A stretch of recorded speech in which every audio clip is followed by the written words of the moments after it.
All right, Jay. Like I said, it's an honor and a pleasure to sit down and chat with you. I think between the two of us here, we might go in different directions on some of the topics that we want to discuss with you. But I think I'm going to start it off, and then I can kick it over to Jimmy and tie it into the stuff that he wants to pick your brain about. But the other day, someone sent me a photograph that looked like it was from Washington D.C. that was clearly doctored in either in a studio or in a green screen. And my friend said to me, "Can you believe that people still believe this stuff?" And I said, "Yeah, well, can you believe that people still think that we landed on the moon?" And his response was, "Well, how do you know we didn't?" And so I tried to give him my best answer, but I would love to hear your answer. Well, I think it's within the national interests of the Pentagon to have a base on the moon. So I think that makes a lot of sense. And I know there was a Project Horizon in the early 1960s, which was going to do just that. But it would have to be underground. The radiation would be so high, it would fry you. The temperatures on the surface of the moon are so hot or cold, depending, that walking around on the moon is going to be somewhat problematic. Driving a car on the moon is going to be problematic. So um, the thing is we don't know whether we ever went to the moon or not. But what I'm arguing is that what we were shown is fake. And the whole idea of taking a 1960s video camera up to the moon and having it be in 250-degree heat and still work, or shooting Ektachrome film in 250-degree heat without it melting, it's just the whole thing just the radiation frying the film. I think there's so many dubious ventures when you start thinking about it. And then you put the part though that gets me the most is, if you've ever worked on anything technical, you never get it right the first time. Never. It will not happen. And they had, I think, 27,000 different things that had to function in chronological order from takeoff to touchdown, and it all went perfect. And that's just, I just, and I, and I, you guys know, I think Stanley Kubrick did it, and I think he probably, first off, he saw the results of Apollo 11 and hated it, so he scrubbed Apollo 12 by saying that they shined the camera into the sun and burned the circuits out. So there's no footage of Apollo 12. Apollo 13 gets the accident, which was, again, is very dramatic and something that a filmmaker would do. And then when we finally get to 14, almost 2.5 years have passed since we've seen the moon. In Apollo 11, it's just two guys walking against a black backdrop. But man, Apollo 14, the production values soar. Oh my God. It's just like any TV show, like, say, The Walking Dead, the first season, but then they get approved for that second season. The budget doubles. All of a sudden, there's more actors, there's more zombies, there's more bigger sets. Well, that's what's happening here. As the thing proceeds, the production values get better and better and better, just like they would in any production. So by Apollo 17, they're at top-notch quality, man. They got large sets. They've got mountains in the background that look totally real, and they don't. Actually, if you look at it now with today's eyes, it looks just like a set. Just like a set. So, and they won't even sell. They stopped selling the video of the Apollo missions. You can get them used, but they've stopped selling the DVDs, so you can't even get them. Fortunately, I have all of them, and every year, whatever date is the date of the mission, celebration of that year, that mission, Apollo 14 or 15 or what, I get out my DVDs and start watching and just start howling with laughter because it looks so phony. But anyway, that's my take on that. And, I think Stanley Kubrick did it. And I think that he didn't hide it. He told us in The Shining that he did it and how he did it. And there's been a lot of other Hollywood movies that have talked about the connection between Apollo and, like, say, 2001: A Space Odyssey. Yeah, Jay, and the one thing that I've heard you talk on that was, as a film student, it was kind of that light bulb moment, was the front screen projection, right? Yeah. And like you said before, anyone who's ever worked in film or whatever, you can clearly see that, right? If you watch 2001: Space Odyssey and then you watch the footage they gave us, as you said, right, in Space Odyssey, Kubrick got to make it fancy. At the actual mission, it was kind of just, it was super simple for him, but you can tell that. Yeah. And remember, this is before any kind of digital effect, long before. And front screen projection really hadn't been used very much until that time. A few movies had it, but they mostly used rear screen projection, which was really substandard in that you were down about a half an f-stop on your projection than you were with the actor. So there's always this disparity between, you know, what was being shot by the camera and what was being reflected back through the rear screen projection. But that goes away with front screen projection because you use a beam splitter technology, which gives you the equal amount of light onto the screen as onto the actors. So you can't see the bleed through very much, but there is fingerprints, and the fingerprints are pretty obvious if you look real close, especially if you got digital technology like today. You can just turn the contrast up or down, up, and you can actually see the texture of the screen behind the actors. And the same thing is true with the Apollo footage. You can see the texture of the screen behind them.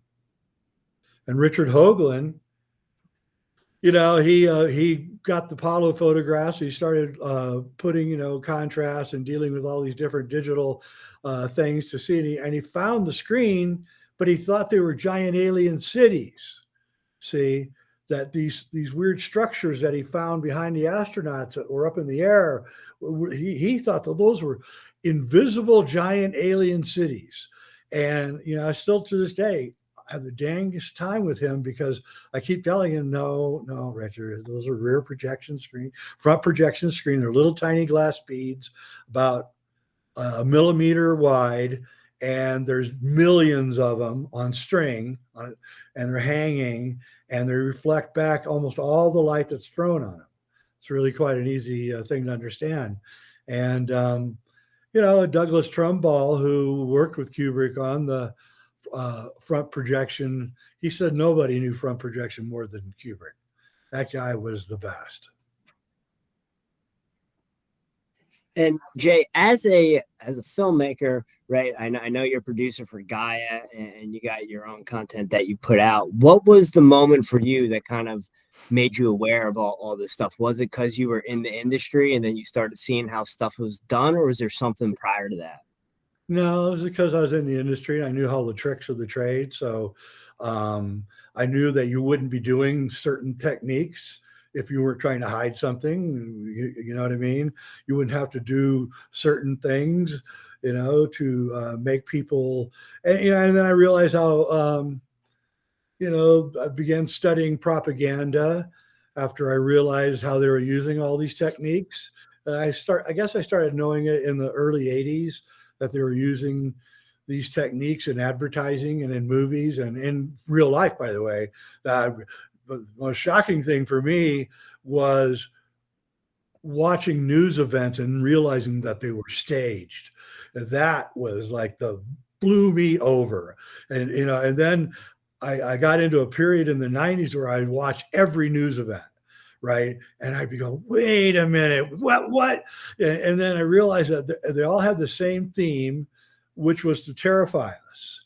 Right. And now they know that we're watching them, so they're not doing it as much anymore, or they're just all out faking it completely with digital. So, and digital is changing everything. Unreal Engine is going to become a huge filmmaker's tool here in the next few years, I predict. And guys sitting in their bedroom with their, now you can't use a laptop. You need to use a pretty heavy duty computer, but you can get one for $2,000 and you can, I'm working with Unreal Engine. You can you can create unbelievable landscapes and backdrops and sets and everything. So the future of filmmaking is definitely going to go in that direction. We won't be able to tell what's real and what isn't when that happens. It is kind of interesting, though, when you do, at least for me, now that I've started to notice it, because I gave up my television in 2006 or 2007, so I've been away from it for a while. But obviously, the events of the last 2 years have kind of brought me back to paying attention a little bit more. But it is kind of amazing when you're sitting there watching it, and you're like, is that a green screen? Yeah. is that they use it? And then, but then you realize that you're saying it around maybe people that aren't hip to that sort of stuff, and they look at you like you're absolutely insane. Yeah. And there's certain, if you're a filmmaker, there's certain things you have to do with green screen to get it to look right. The certain highlights of the hair and that kind of thing. And so when you worked with the green screen a lot, that you have to do certain things to get it to look right. And then bang, you're looking at Anderson Cooper and, there it is. They're doing the lighting. And when they don't do the lighting right, then his ear disappears or something like that. And so that what's going on is that because of the cheapness of cameras and everything today, and you don't have to buy film, and everything's digital.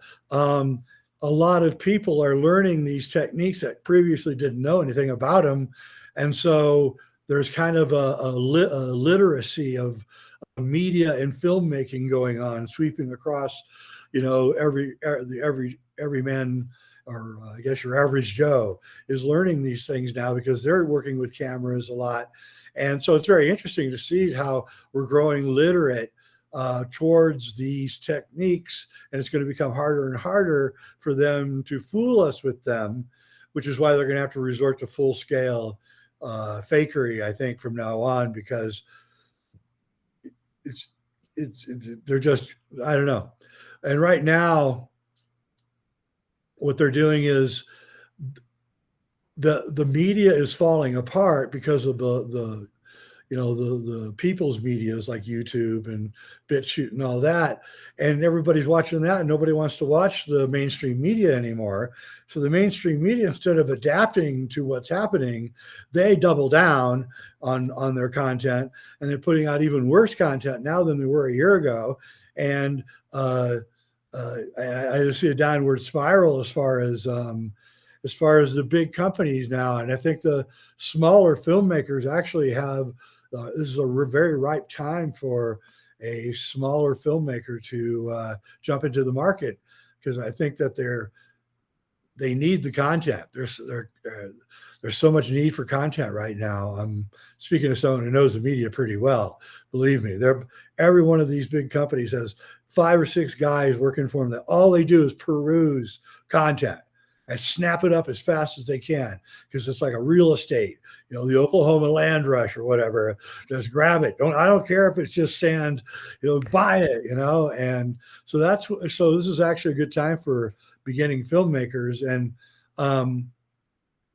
what I would say is that that if you work really hard, you can actually make a successful film right now without costing too much money. You just have to plan it out really, really well. And the more you plan it, the cheaper it'll be. And, don't shoot an epic, not your first film. Shoot a small film, and make sure you have a good story. One other thing I'll tell new filmmakers, little tricks, is learn all your technical stuff, because you're going to have to do everything. You're going to have to do the lighting, camera, sound. I mean, you're going to have to do everything. You're not going to find much help if you're poor. But what I would do is, before I write my script, I would secure my locations. I would, ask my Uncle Bob if I can use his grocery store at night after closing, right? And make sure you got all your locations secured. If you live in a beautiful place like I do, you've got the outdoors that you can film in, and that's free of charge. And so, take advantage of the local beauty that you have around you, and then write your script. Because if you write a script and you can't find the locations, you're screwed. It's all right when you got money, but when you don't have any money, it's not a good thing. And there's a million ways to make your movie look like you shot it with a crew of 25 people and giant rigs and all sorts of stuff. And really study film and watch as much film as you can if you're going to be a filmmaker. It's a fun job, but it's also you die by your content. And so if you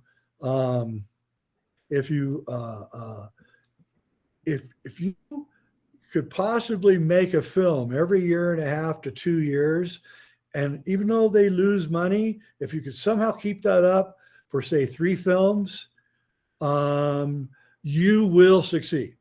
I guarantee it. You will succeed. You will have acquired so much technique, so much knowledge, and you will have shown people that you're ballsy and you're going to go on no matter what. And that makes investors think about investing with you. And another piece of advice for young filmmakers is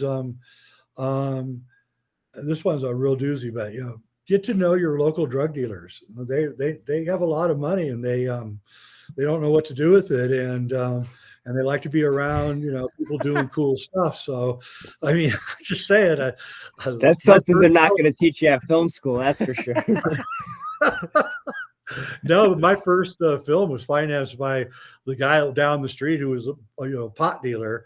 And, he just thought it was cool that I had a 16 millimeter camera and I had a cute girl in the movie, and he could hang around on the set because he financed it. I think I made my first film for $2,800, something like that, and so, I mean, filmmaking is a riot, and this is a great time actually for it, because people want your content.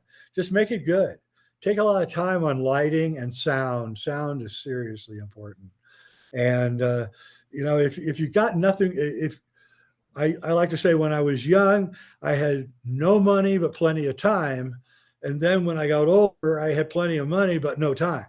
So, that's the arc of filmmaking, right? So when Brian De Palma did Carrie, he had a 6-month carryover where he had written the script, or he had the script, and they said, okay, we approve it, but it's not going to happen for 6 more months. You're not going to get your money. So he sat there for 6 months. And so what did he do? He carefully designed the movie.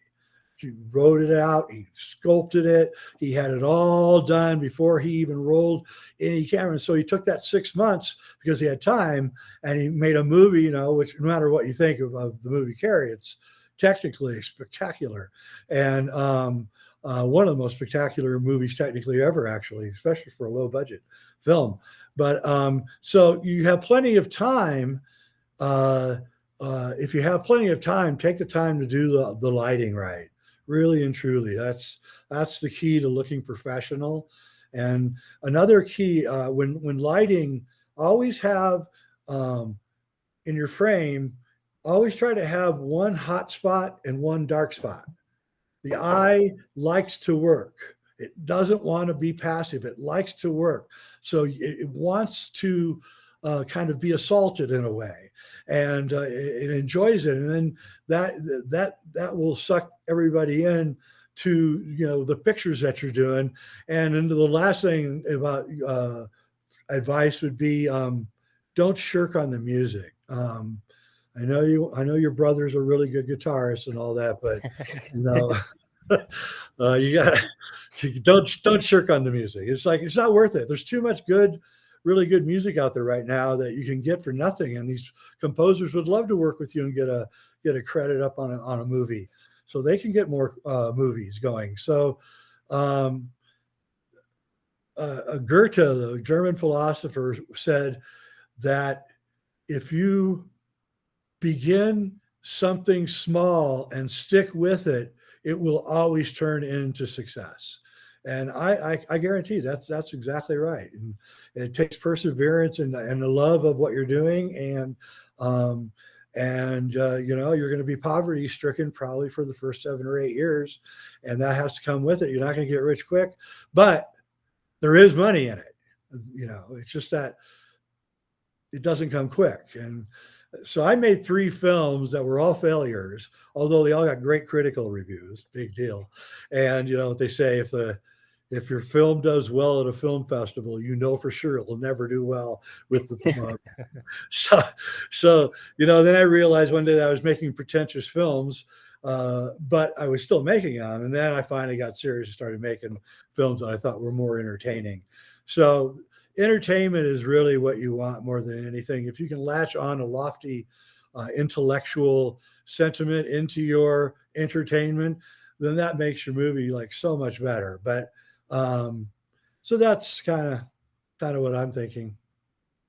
Well, Jay, that was like a semester worth of tips. So I appreciate that 100%. I always say to Rich that you can take a so-so movie and put a great soundtrack behind it, and it's going to be a great movie. So I agree 100%.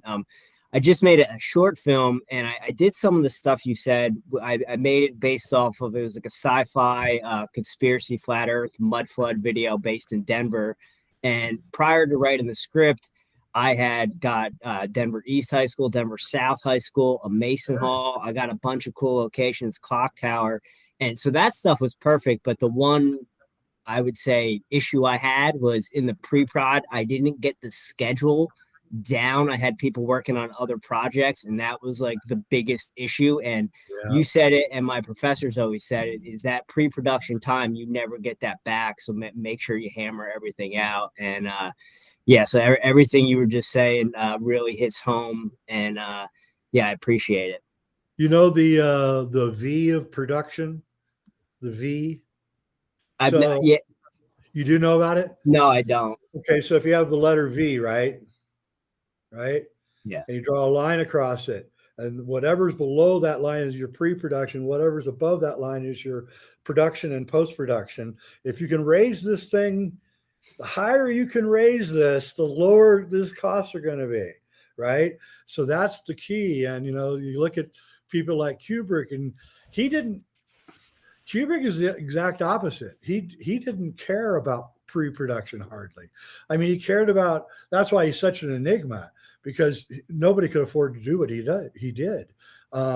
So he wouldn't even put the lights up.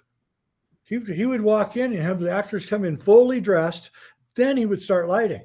Can you imagine? You got Tom Cruise is costing you, I don't know what, $10,000 an hour or something, right? And you just sit there for the next 8 hours, Tom, while we light you, right? And it's just one shot he's lighting, right? And it's like, wait a minute, how can he do this? And of course, he got a special contracts because of his work on the moon landing, and got to spend whatever he wanted.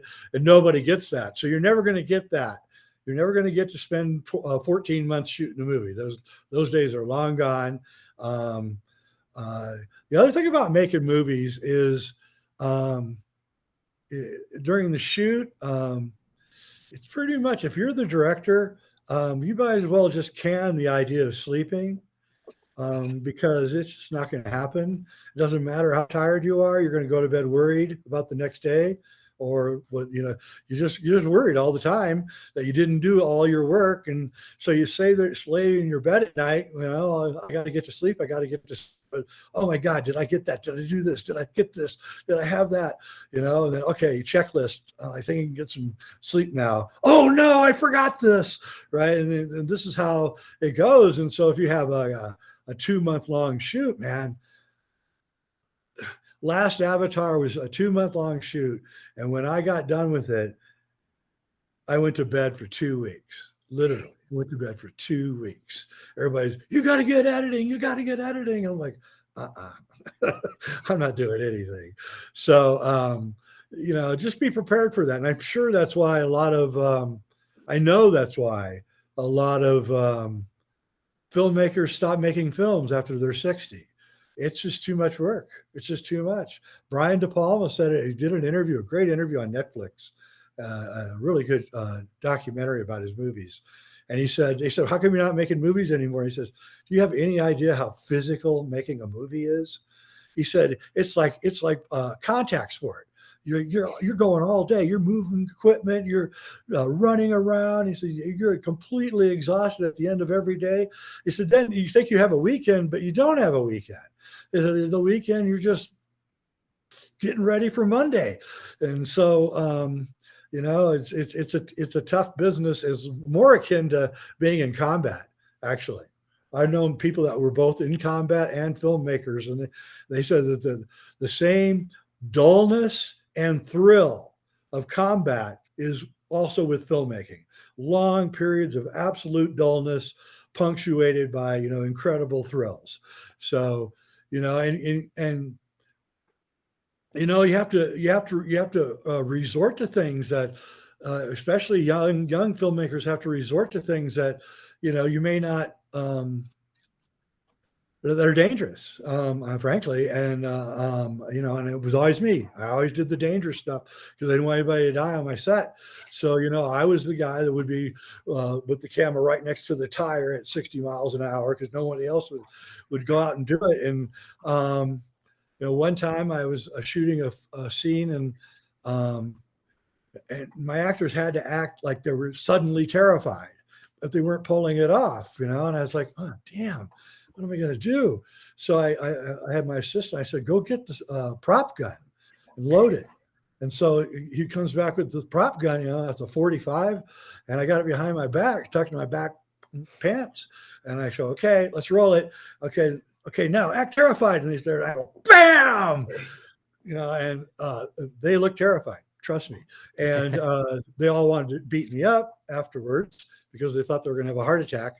But, you have to kind of sometimes resort to these things because you're on the spot and money's going fast. And you just have to have a lot of deviations in your plans. What happens if this happens and I have to go this way? Okay, what am I going to do then?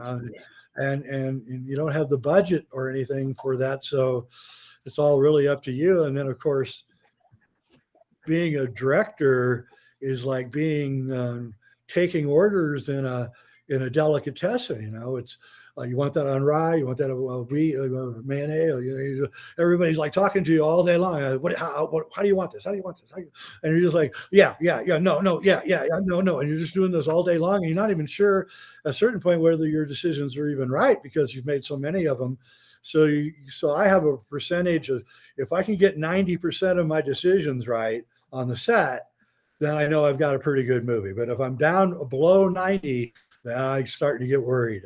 And, then there's the accidents that can happen. You got to be ready for those too. So making films is an absolute great thing to do in this world. And it's a great way to spend your time, and it's creative. And so how'd your film do anyway? Did you get it done? So we got it done. We're going to have to go get coverage next semester during editing because that's when they edit it.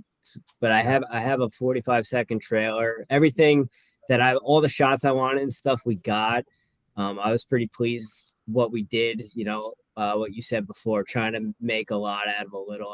I feel we did that. And I feel because of my locations, that kind of helped move the story along and gave us some of the shots we wanted. Yeah, it's so important to get those locations because you do not want to be scrambling 5 days before the shoot trying to find a grocery store or something. You'll be paying through the nose, in fact, for it. So, I would do things like I needed to have a big, huge warehouse scene. And so I went down to this place that had an auto warehouse where they fixed cars. I said, hey, I'll trade you, I'll make an ad for you for your auto supply place here. And if you could let me have this for a day, just 8 hours. That's all I want. Right. And the guy said, okay, yeah, sounds great. So, I shot there and had this huge, gigantic set and it looked like I spent $1 million. And then a couple of weeks after I got done, I spent a day and made a little ad for the guy. Right. And so you got to do those kinds of things when you're starting out and it'll really help you too. Also, try to pay your bills if you can, because if you get a reputation as a person who doesn't pay their bills, then you're not going to get anybody decent to work for you. So honesty is a big part of it, because there's a lot of dishonest people in the film business, especially in Hollywood.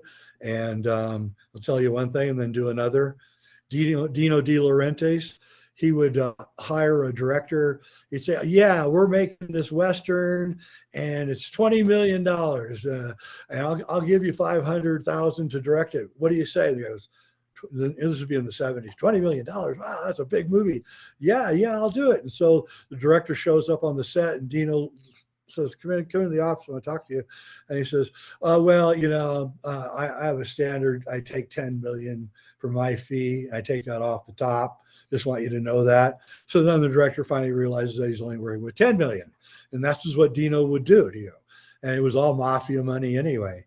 By the way, so that's who are the brothers? A guy that's in jail now for sexual harassment. Weinstein.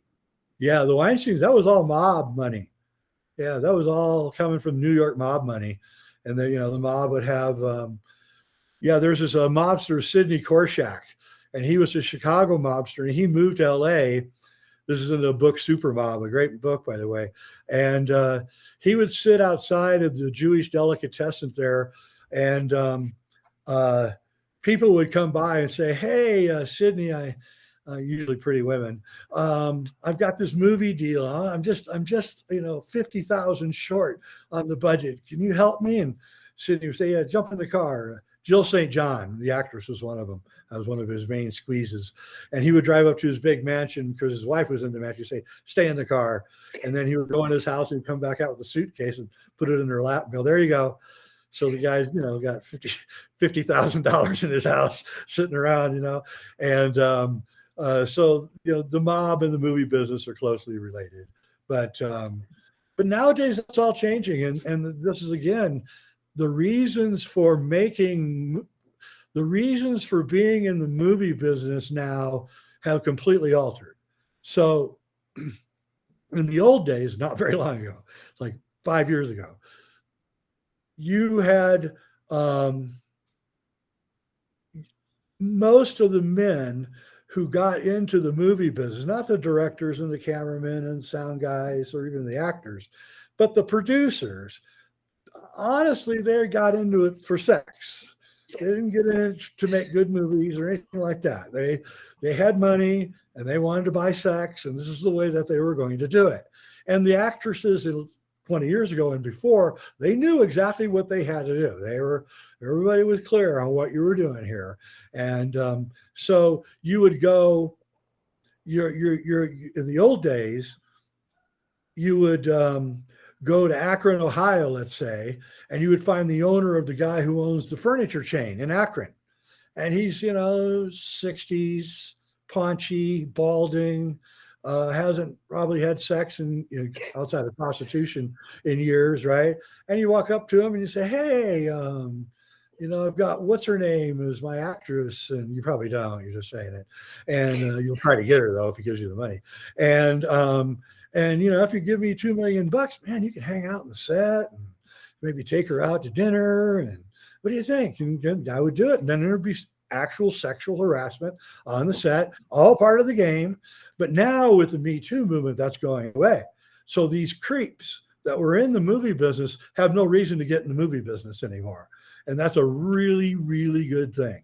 So the movie business is going to clean itself up. It's not going to be central Hollywood anymore. You're going to be able to at least rent and have it sent to you many of the gimmicks and things that you need from Hollywood, but movies don't. LA is just not the place to shoot movies anymore. So money is going to be a big problem. You're not going to be able to raise the capital that we used to raise, which is why they're all going to these not franchises, but everybody's becoming their own universe. They think that this is the new model that will create our own new universe, and then everyone will just keep coming back and coming back. And that might work. It didn't work too well for Star Wars, but it might work. I don't know. We'll see, because there's a bunch of them coming out now. We'll have an Avatar universe. We're going to have the Star Wars universe redone. Star Trek universe is failing. So all these universes seem to be failing, and that's their next gamble. So I would say that we're in the midst of a gigantic, chaotic time in the film business, which is only good for beginning filmmakers, because you'll be able to etch out the world and that you want. And my generation made a lot of really great movies in the 1970s. I still believe the 1970s were the greatest time period ever for movies, because we said, screw you, we're not obeying your rules anymore. We're going to show what gunshot wound like it really looks. We're going to use 4-letter words. We're going to have nudity. We're not, you can have a little blood spot the size of a quarter after getting hit by a huge weapon like you did before. We're not doing that anymore. And that realism is what made all those movies successful. And that's what the new filmmakers have a real shot at, is both using like real engine for fantasy, but realism can make a comeback here. Not woke realism, but realism like storytelling used to be until about 8 years ago. Actually, I marked it. 2005, 2006 is the year that the film business, those were the last really, really, really good films. There's a whole slew of really good films. The Fountain and even the Spider-Man movies were pretty good. But after that, something crept into Hollywood, the screenwriters, in which they couldn't make good villains anymore. They still can't. I don't know why that is. All you have to do if you want to hate somebody is have them kick a dog. I mean, if they kick a dog and you immediately hate their guts. So, but they don't even do that. So, it's really a good time. I wish in a lot of ways I was like 22 right now. If I was 22 right now, I'd be chewing it up. I'd be spending at least 3 hours a day on Unreal Engine. I would be making low budget movies, genre movies. I'd probably make a horror movie that just because they're cheap to make, and a good editor knows how to scare the shit out of anyone. So I'd probably do that. Some kind of a mystical horror film. But I wouldn't stick with horror. I'd change my genres all the time, mix them up, because you don't want to get stuck. That's the problem. You get stuck in a genre and you're never out of it. Man, you're really bored by the time you're 40. If you're just making cowboy movies all day or horror movies all day or whatever, and you do get stuck. So I imagine we're about to see a lot of movies that look like they cost a lot of money, and the filmmakers probably will never tell anyone what they spent, but they probably didn't spend a lot of money, because just the technical aspects of filmmaking are getting so damn cheap. So Jay, as a filmmaker, you're always doing research for your next story, what you want to write on, and that's kind of where I found you, researching guys like Jay Dyer, Isaac Weishaupt, your work, your show you did with Jay. And that's how I'm kind of, I was always kind of aware that there was fuckery going on with reality, but the more I research, more I find guys like yourself, the more I kind of dive deeper and see that there's fuckery everywhere. So in research, that's how you kind of get awake. And I know you've done some stuff on the Denver airport, and that was one thing we wanted to chat with you about, because we love the weird history of Colorado, the mud flood and the ley lines, and we know you've been interviewing some people on that, so we definitely want to dive into some of that stuff with you. Yeah, I was just down in Colorado Springs about 6 weeks ago. I swear to God, I looked at these two really old buildings and I said, okay, I've never seen these buildings before. I've never looked at them. I'm just going to go there and I'm going to see if what these mud flooders are saying is there evidence. And dang, I couldn't believe it. The windows were sunk halfway to the level, the basement windows. So it was like you could clearly see that they had to dig them out and put new stuff in there. You're like, why would you do that? And then the stairs were added. It was so clear that the stairs had been added. They were so much newer than the building. And I went, oh my God. And I got to be honest with you. I've never heard a satisfactory explanation for what caused this thing, but I'm pretty dang sure something happened. Now, I'm assuming it had something to do with the electromagnetic field shifting or something, causing everything to just start liquefying. But again, I've never gotten a satisfactory reason for it. But I've now seen very clear evidence that these two buildings that I looked at in Colorado Springs definitely were not built on the ground that they're standing on now. They were built somewhere below the ground and could clearly see it. And that they had to make stairs up to a new second floor. And it was pretty clear. And the Denver airport, yeah, I'm the guy that actually broke that story. I was researching my first book on alchemy. And I got called. I was living in up in the Seattle area, and I got called to Denver, Boulder, and by someone who wanted to discuss alchemy with me.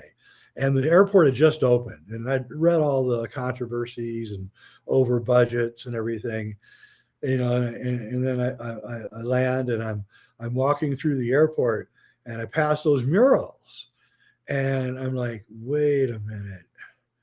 Who would put these murals in an airport? A little kid walking by seeing a Nazi with a gas mask on, carrying an AK-47 while children are hiding in the basement from him, you know. And I was like, what is this? And I realized that these were all really Masonic images. And then I found the Masonic plaque, and then I found the demon in the suitcase, and I was like, what is going on here, right? So then I actually got hired by the person who flew me there, and so I moved to Boulder, and I put an ad in a couple of the papers that if you worked at Denver Airport in the construction, you know, I'd like to talk to you, and I left my phone number and landline in those days, of course, and I got maybe 40 calls from people. And I'd say at least 25 of them told me about going down these huge freight elevators that went down, took 4 or 5 minutes to go down. Everything was draped off in their area, so they couldn't see what was going on in the rest of them. But sometimes they would look, you know, see stuff going on. And then I was talking to a guy who told me he was in the CIA. I wasn't sure, but I think he was. And I said, what do you think's going on at the Denver airport? And he goes, COG. I go, COG? What's that? He goes, continuity of government. He goes, think about it. It's right near the center of the country. Everybody has equal flight time to get there. You can make a tunnel that goes to the Rocky Mountains. They do it just like they did Cheyenne Mountain, to hollow out the mountain. Everybody stays there during a nuclear strike. Why wouldn't they do it? And I went, yep. Why wouldn't they do it? And you know, that's what it is. And you know, I think it was channeled. And Denver asked me to come in and debate the head of the airport. I'm like, yeah, baby, let's do it. So she says, okay, well, he said he'd do it, so I'll get the debate put together. Yeah, just give me a call whenever. So a couple of months go by, and I'm like, hey, what happened? And she's like, oh, he decided not to do it the last second. I'm like, yeah, I bet he did. So yeah, Denver, actually Colorado is just a weird place, man. It's just weird. I've been doing a real study of this place in the last 3 years, and you know, there is some weird stuff going on. Let me tell you, there's military bases all over the place, all up in the mountains. There's all sorts of weird creatures running around our mountains. I mean, you drive around where I live in the middle of nowhere. If you put on night vision glasses and turn your lights off on your car and drive around in my area at night at 2 a.m. in the winter, man, you will see stuff that will make your hair stand on end. And you can't explain it because it's zooming. And you're like, what was that? Oh, it was 8 feet tall. That's for sure. And so this place is just weird. It's really one of the weirdest places I've ever lived. And even the history is weird. The Spanish coming here in the 1500s, just a lot of odd stuff. Ruins too. There's ruins all over the place. Like there was an ancient civilization here, and just yeah, very strange. So, yeah, it is a very interesting place because I think from where we're from in New Jersey, a lot of people think of Colorado being this hippy dippy place, and maybe you got your ski bums. And then living here, having lived here now for a handful of years, you start to realize that there are all these different like military things and interesting weird things that you could connect dots to, whether it be the tunnel or the alleged tunnel from NORAD to Denver Airport, the tunnels under Denver Airport. I'm a trail runner, and so we lived in Leadville for a while too. So I've run up and down mountains plenty of times, and there are definitely times where you're descending down a mountain and your footsteps, you sound like what's underneath you is hollow. Yep. So it's very interesting. My question would be, knowing where you live and how unique of a place that is, and knowing the work that you've done, was it intentional that you ended up where you are now? Well, it wasn't intentional with the high weirdness. I didn't really know about the high weirdness of the San Luis Valley.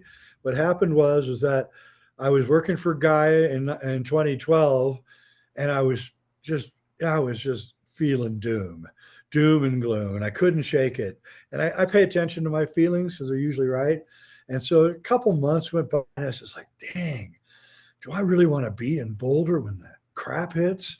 And so I got a map out of Colorado, and I said, okay, it has to be within 4 hours from here so I can get there, right, wherever this is, and it has to be as safe as it possibly can be.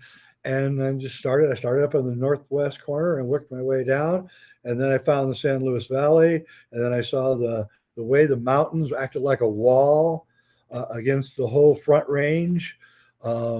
So that if anything did happen, I had the 6,000-foot wall that stretched for like 100 miles to protect me. And so I went down to the San Luis Valley, and a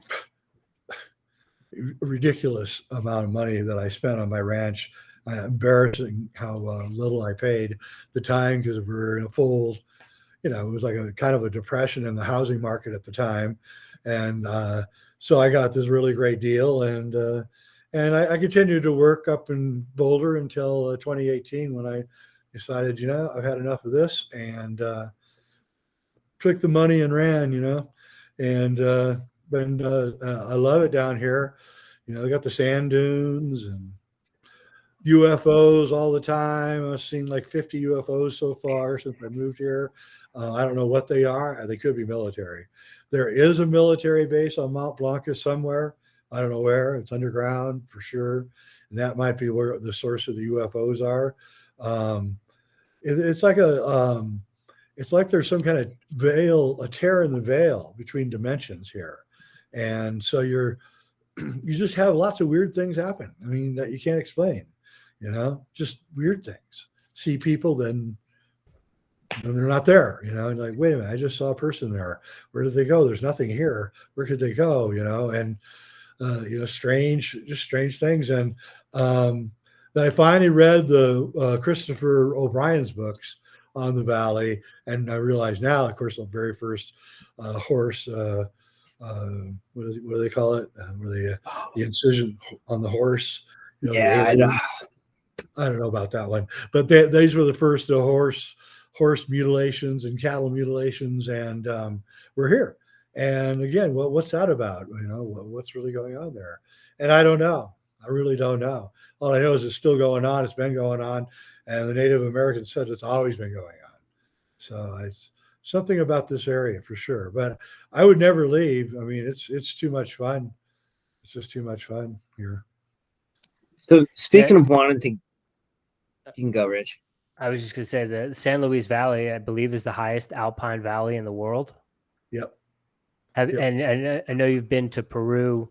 Have you been to the Sacred Valley? Have you been to Machu Picchu when you were in Peru? How do they compare? We have a lot more trees. The Andes, for some reason, don't have many trees. Machu Picchu is off in the jungle a little more, and the jungle is in Peru is really cool. And we got to be worried about the insects. But I would say that if the San Luis Valley feels more like Tibet, I would say, than Peru. And that's why we have so many Tibetans living here. They migrate here because it feels like home. And so, I think we have like 15% of our population is Tibetan down here. And it's more like Tibet. It's really high up. And although the Andes are really high too. But these mountains are super rugged. I mean, when you walk it, it's this kind of angle. It's like walking upstairs. And we have an area where there's a Bigfoot colony. And it's about 2 miles you have to walk up the mountainside. And it's a 2-hour walk. That's how rugged it is. I mean, it is rugged. You can't get up there unless you know what you're doing, and you could easily die. So I go up there all the time because there's so much evidence everywhere. And I've never seen one, but I have a lot of friends who have. But I found mountains, a scat that was 2 feet high, really 2 feet high, a scat. I was like, what? And it looked like human scat, not like elk or deer, like human, like a gigantic human. It's like, what? So, that I'm reaching the conclusion that if a lot of people are saying that they witnessed something, it's probably true. It just is. I've gone down every rabbit hole. I go down these rabbit holes. Is this true? And I may not always be able to prove that it's true, but I can prove that it's not untrue. If you know what I mean. Terence McKenna used to say, well, it's true enough, right? And that's kind of how I feel. Yeah. So, So Jay, talking about wanting to get out of Boulder in 2012 before the shit hit the fan, and speed up to 2020, the shit hit the fan and you were out of Boulder, but you're in the San Luis Valley.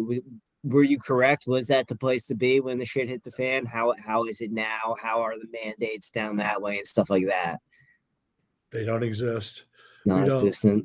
We have one store that insists on wearing a mask, but nobody else does it. I would say we're the lowest vaccinated place in maybe the country. I know in Colorado we are. We're at 30% vax here. The Pentagon in 2016 did put out a document where you want to be when the shit hits the fan, and bing, right here was where they said the safest place in the United States is just on the other side of the San Grady Cristo Mountains and near the Four Corners area. And don't forget, we're also not just the highest, biggest valley, but we're the largest aquifer in North America. Is right underneath our feet. I have water bubbling up in my driveway right now. I'm literally living on a lake. My well is 8 feet deep. Wow. Yeah. So, and it's special water. That's the thing. In alchemy, you learn that there's 2 kinds of water. There's the water that falls from the sky, rainwater. Then there's water that's manufactured by the earth. We know now that deep down in the earth, there's all this water, and it's fresh water. And there's huge amounts, more than the oceans is below the earth. We now know this. And so here we have 3 hot springs within 40 minutes of my house. And it's all this super deep water from like 4,000 feet deep, right? They're looking for natural gas when they found the water. And so, and you can feel that the texture of the water is completely different than the water you get in the city. It's a softer, thicker, I think more healthier water. And so we also have that advantage too. So, and 300 days of sunshine a year, and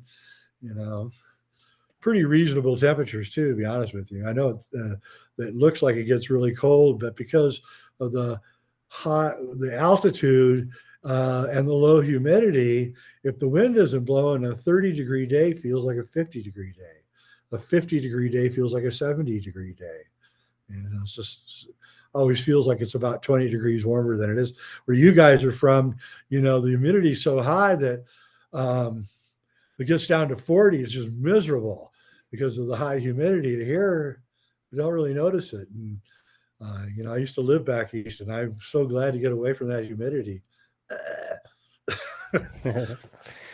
Yeah, I've only ventured out that way once and spent the weekend in that area, and now I'm hearing your stories. I'm kind of maybe a little thankful that my midnight walk went the way it did, and I got back to my Airbnb with no problem. But it is a very unique and interesting place, and pretty wild too. I mean, there's really nobody here.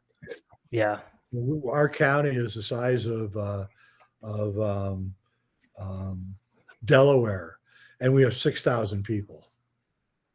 So you can imagine how spread out we are, and so it's really weird. It's also the quietest place on earth. The National Geographic did a survey 8 years ago, and they concluded that the sand dunes was the quietest place on earth, and it's like 4 miles away as a crow flies. So you can be here at night, and you can go out at night, and the only sound you hear is your heart beating.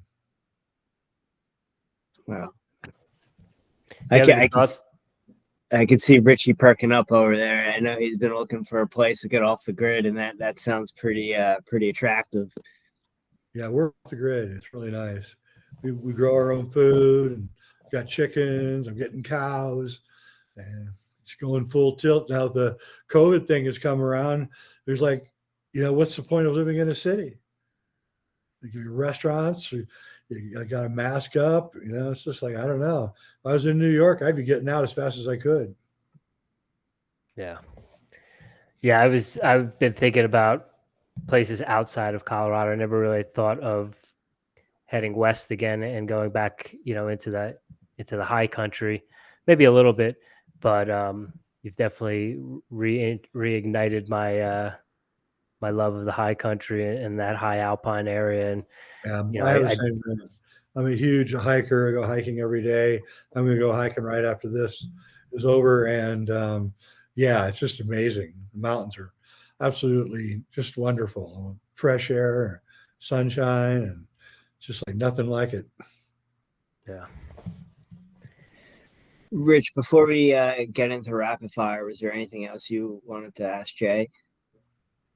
I mean, I got a ton of stuff, but I want to be respectful of Jay's time. So I know if we get going, we'll be on here for a while. Just, I guess, one last thing. I saw your video, and that's how I kind of put 2 and 2 together. But could you talk real quick about the stone huts and your thoughts on what those are, how maybe they got there? Well, there's I sound crazy, but there's been many sightings of what they call the little people, and they're about 2 feet tall, and they were here, and then the miners came up right next to where those stone huts are in the 1870s, of course, using dynamite and everything for their mining, and drove them off. But several people have been hiking up in these mountains and have seen them. They're up there. I'm sure there's stone huts up in the mountains somewhere that we can't find. You got to remember, I'm sure if you guys are hikers, people stay on the trail. Nobody gets off the trail. Most of the mountains have no humans ever in them at all. All right, they just don't. I mean, you look on Google Earth and you say, how many people have actually been in this area here? And the answer is probably maybe 5, maybe 10 in the whole existence of planet Earth. I mean, where I live, there's never been human habitation here ever. We are the first humans to habitate this place. There was no Native Americans living here, so this naturally became a very attractive place to maybe creatures that don't like humans. So they live here. or now they've been driven up the mountain, but there's so few of us here anyway. And most of us are hippies. So it's not like we're going to go out and shoot them or anything, you know? So, you know,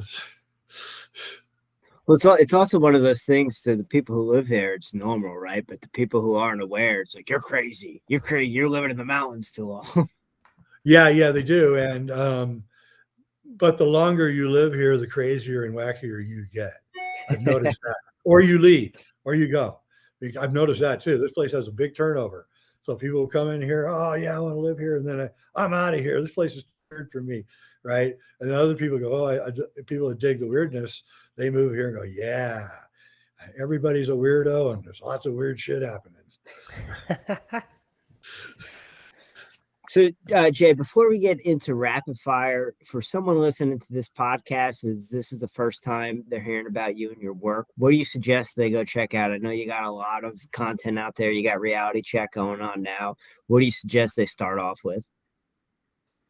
Probably the Kubrick's Odyssey one, just because it'll open your eyes as to how Stanley faked the moon landings.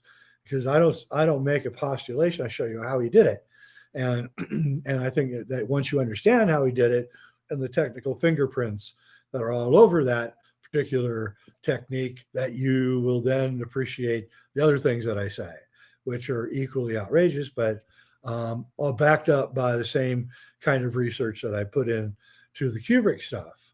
So you have to remember that I investigated the Cross of Henday for 20 years. And really actually had to learn several languages, and I had to understand very esoteric subjects and to uncover what I did.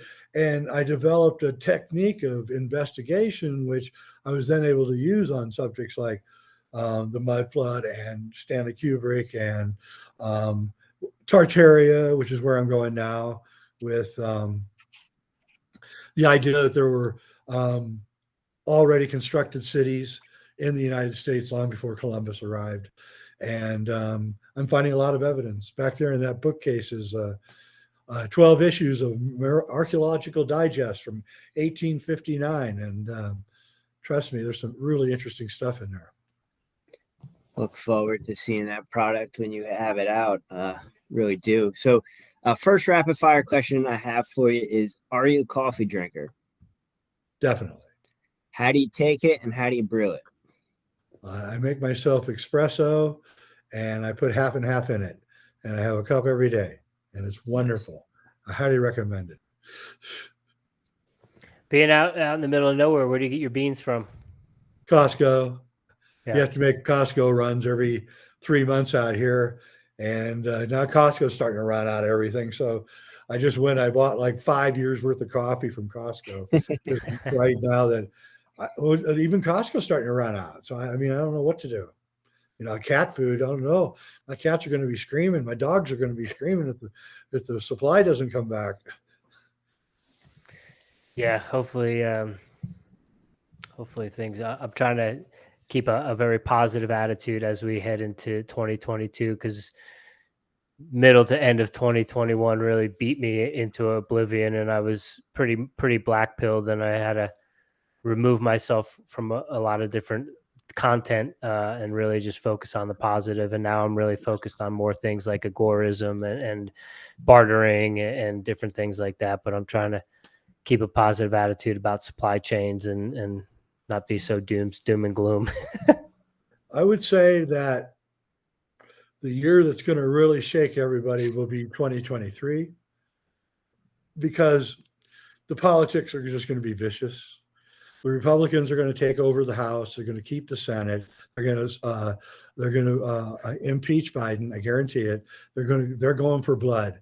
I have a lot of people that are involved in these things that watch them very carefully. And the back talk among the Republicans is, we're going for blood. We are going for blood.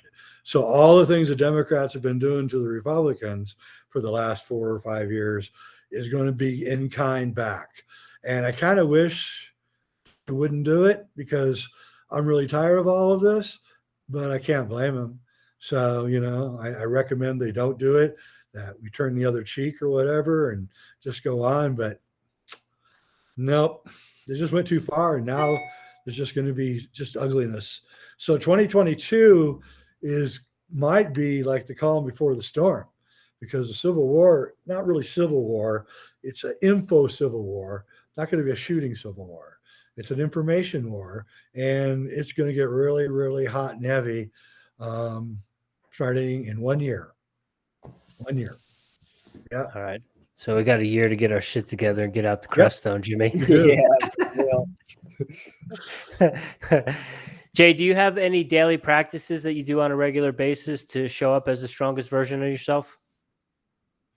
I do yoga every day. I do a hike straight up a mountainside every day, and I lift weights, and I meditate, and I eat really, really good food, and take all sorts of concoctions, and yeah, I have a lot of daily. I'm a very habitual person, and I definitely have the same routine.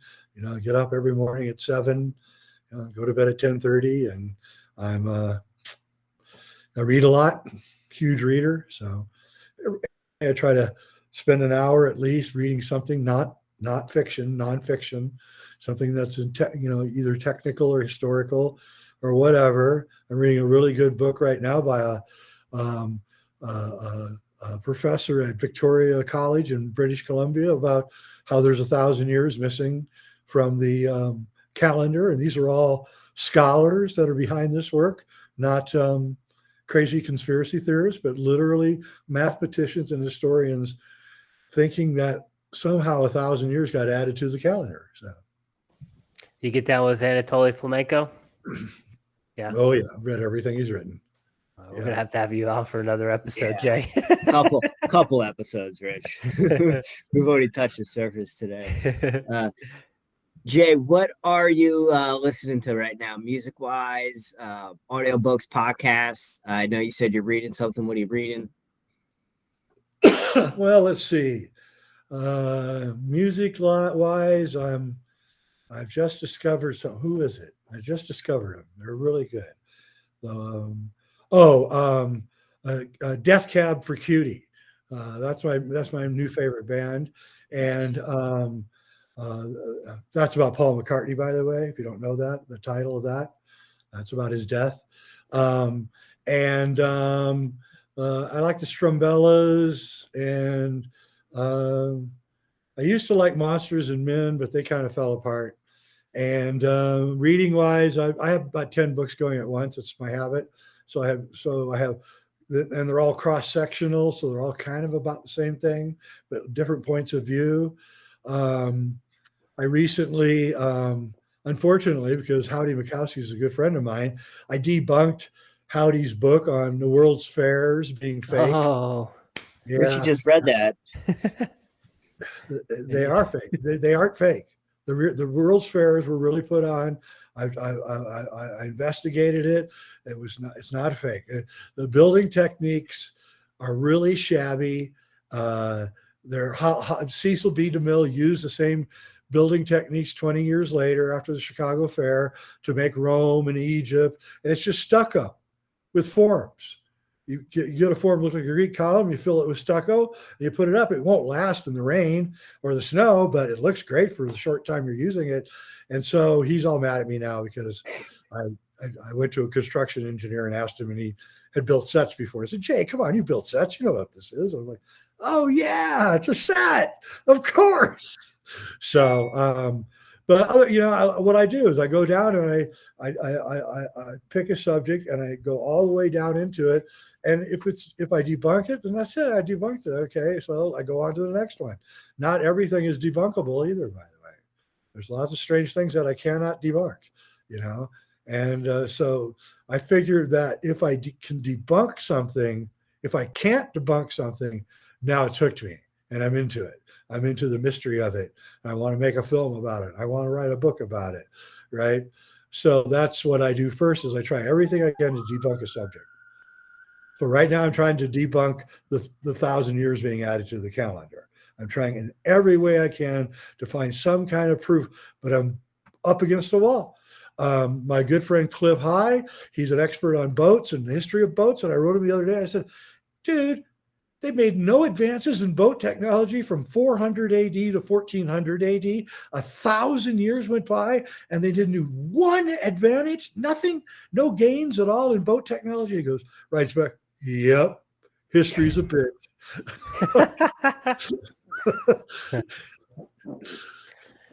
Do you have any thoughts or theories as to when that 1,000 years was added? Yeah, I think between 400 and 1400. Yeah.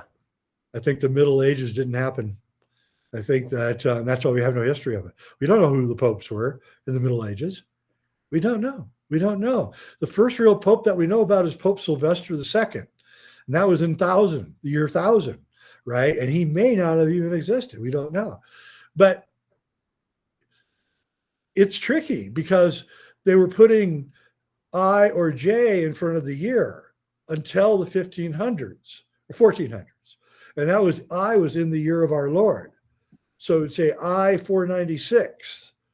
And then later they made it a 1. So it became 1496, but the original date was 496 in the year of our Lord with the I or a J or your Jesus, right? So it's problematic. It really is. I mean, you just take things like boat evolution or weapons evolution. Think about it. Nothing. We gain no evolution in weapons. From 400, we're still using the crossbow, still using the bow and arrow and the spear and the sword.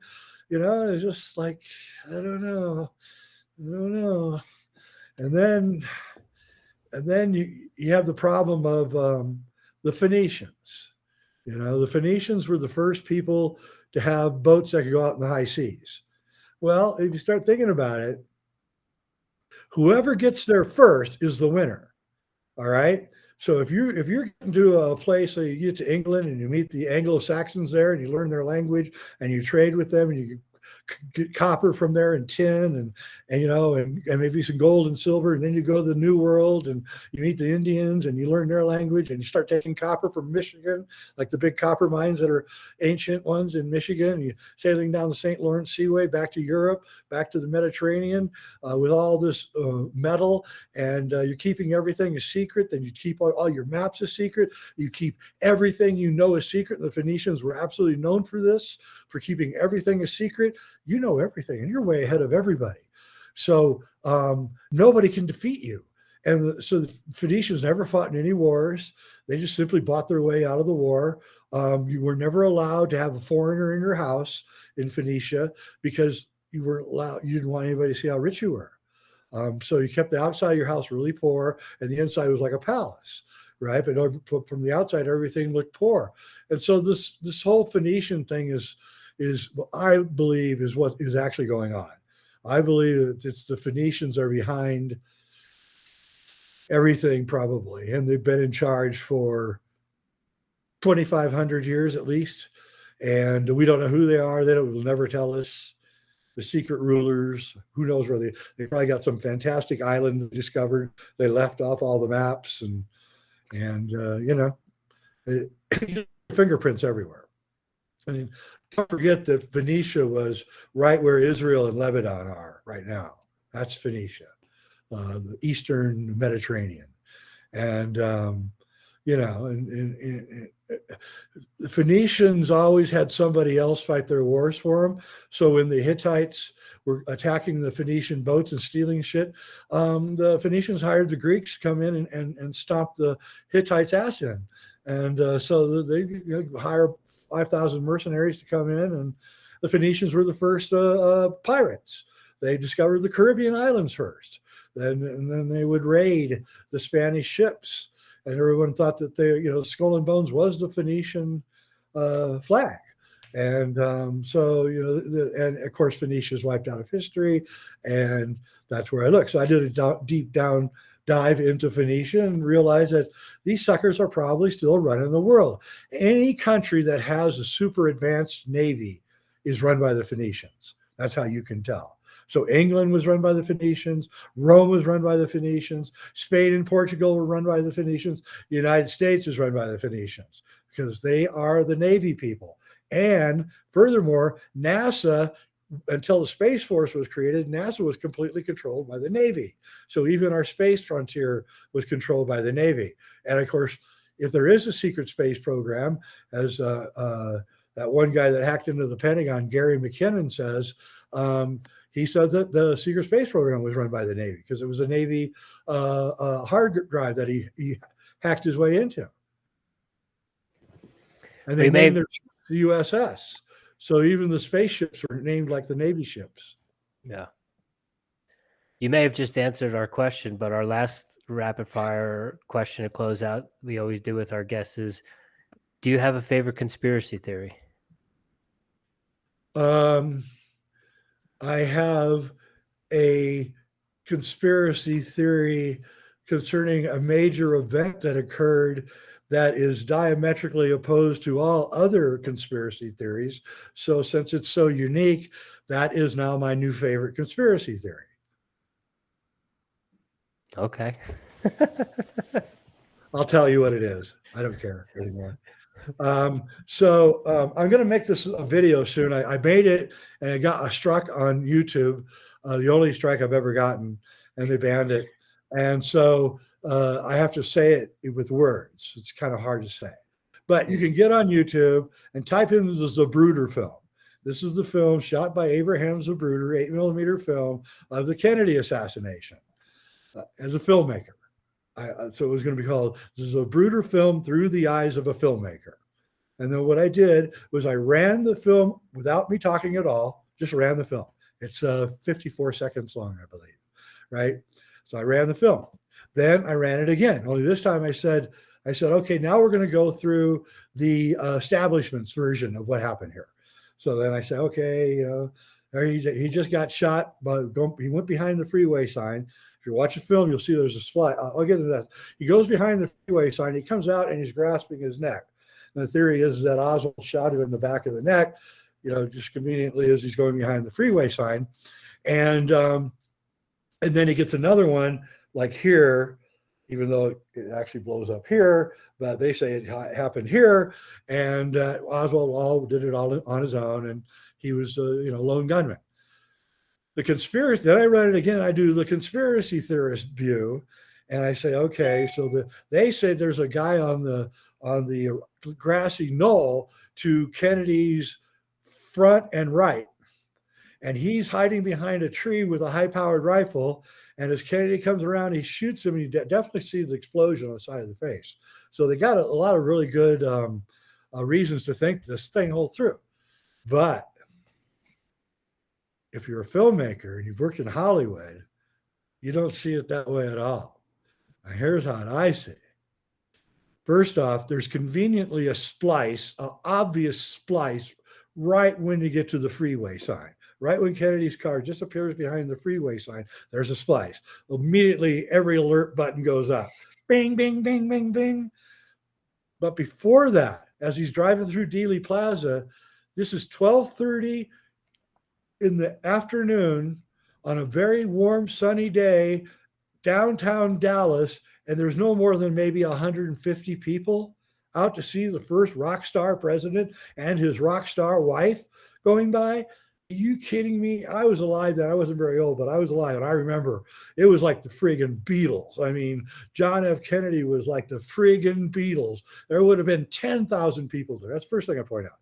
The second thing I point out is, isn't it odd that the president of the United States is coming to your city and you've got an ABC affiliate, a CBS affiliate, and an NBC affiliate, and a PBS affiliate, and nobody sends a camera to go get the camera? Nobody sends a camera up to the triple overpass to see him as he's coming by down below. Nobody.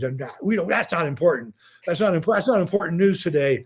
So we're not going to cover the Kennedy's trip through downtown in an open car. So I'll point those two things out. Okay, back to the film. There's a splice. The car comes out from behind. Kennedy's grabbing his neck. Is he grabbing his neck? Because I'm going to tell you something. If you get shot in the neck, guess what happens? Every artery in your body goes through your neck. Okay? I have seen animals shot in the neck. I've seen film of people who have been shot in the neck.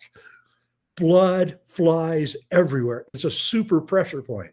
It literally would shoot out like 3 or 4 feet. No blood at all. Nothing between his fingers, nothing coming out, nothing here, nothing. No blood, period.